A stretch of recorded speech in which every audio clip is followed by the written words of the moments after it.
দেশের বিভিন্ন স্থানের সভা সমাবেশ ও মানববন্ধন সহ নানা ঘটনার আরও খবর জানাচ্ছেন আব্দুল হামিদ।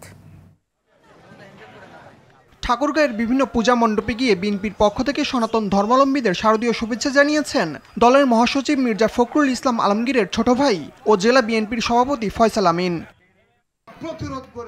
মানিকগঞ্জের বিভিন্ন মন্দিরে গিয়ে দুর্গাপূজার শুভেচ্ছা বিনিময় করেছেন বিএনপি চেয়ারপারসনের উপদেষ্টা আফরোজা খানম রীতা। এ সময় মন্দির কমিটিকে আর্থিক সহায়তা প্রদান করেন তিনি। পিরোজপুরে শারদীয় দুর্গাপূজা উপলক্ষে নেসারাবাদ ও কাউখালী উপজেলার বিভিন্ন পূজা মণ্ডপ পরিদর্শন করেছেন বিএনপির কেন্দ্রীয় নেতা মাহমুদ হোসেন। মাদারীপুরে পূজা মণ্ডপ পরিদর্শন করেছেন বিএনপির গণশিক্ষা বিষয়ক সম্পাদক আনিসুর রহমান খোকন তালুকদার। এ সময় সনাতন ধর্মাবলম্বীদের সঙ্গে শুভেচ্ছা বিনিময় করে বৈষম্যহীন বাংলাদেশ গড়ার অঙ্গীকার করেন তিনি। সাভারের বিভিন্ন পূজা মণ্ডপ পরিদর্শন করেছেন বিএনপি ও জামাতের নেতাকর্মীরা। এ সময় নিরাপদ এবং শান্তিপূর্ণ পরিবেশে পূজা উদযাপনে সব ধরনের সহযোগিতার কথা জানান তারা। বরিশালে শারদীয় দুর্গাপূজা উপলক্ষে নগরীর পূজা মণ্ডপগুলো পরিদর্শন করেছেন জামাত ইসলামীর সহকারী secretary general advocate Moazzem Hossain Helal. জেলার পূজা মণ্ডপগুলোতে গিয়ে শুভেচ্ছা জানিয়েছেন বিএনপির সাবেক সহ সাংগঠনিক সম্পাদক অ্যাডভোকেট নজরুল ইসলাম খান রাজন। যশোরের সনাতন ধর্মাবলম্বীদের সঙ্গে শারদীয় দুর্গোৎসবের শুভেচ্ছা বিনিময় করেছেন বিএনপির জাতীয় নির্বাহী কমিটির সাংগঠনিক সম্পাদক আনিন্দু ইসলাম অমিত। একই জেলার চৌগাছায় পূজা মণ্ডপ পরিদর্শন করেছেন স্বরাষ্ট্র মন্ত্রণালয়ের সিনিয়র সচিব নাসিমুল গনি।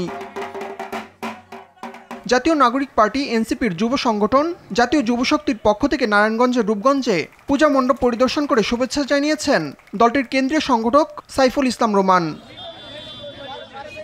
পিআর পদ্ধতিতে নির্বাচন যারা দাবি করে তাদের মধ্যে ষড়যন্ত্র লুকিয়ে আছে এমন মন্তব্য করেছেন স্বেচ্ছাসেবক দলের সভাপতি এস এম জিলানি। গোপালগঞ্জের কোটালীপাড়া উপজেলার বিভিন্ন পূজা মণ্ডপ পরিদর্শন শেষে এসব কথা বলেন তিনি। নোয়াখালী বিভাগের দাবিতে সোনাইমুড়ি বাইপাসে মানববন্ধন ও বিক্ষোভ সমাবেশ করেছে স্থানীয়রা। সোনাইমুড়ি উপজেলাবাসীর ব্যানারে এই কর্মসূচির আয়োজন করা হয়। হবিগঞ্জের মাধবপুর উপজেলার নেশোয়াপাড়া এলাকায় অভিযান চালিয়ে ৮৪ লাখ টাকা মূল্যের ভারতীয় পণ্য জব্দ করেছে বিজিবি। বাগেরহাটে জাতীয়তাবাদী ওলামা দলের ৪৬তম প্রতিষ্ঠাবার্ষিকী উপলক্ষে আলোচনা সভা ও দোয়া মাহফিল অনুষ্ঠিত হয়েছে। শহরের স্বাধীনতা উদ্যানে আলোচনা সভার আয়োজন করা হয়।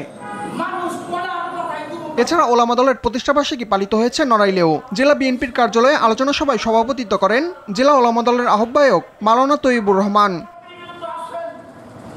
আব্দুল হামিদ, RTV।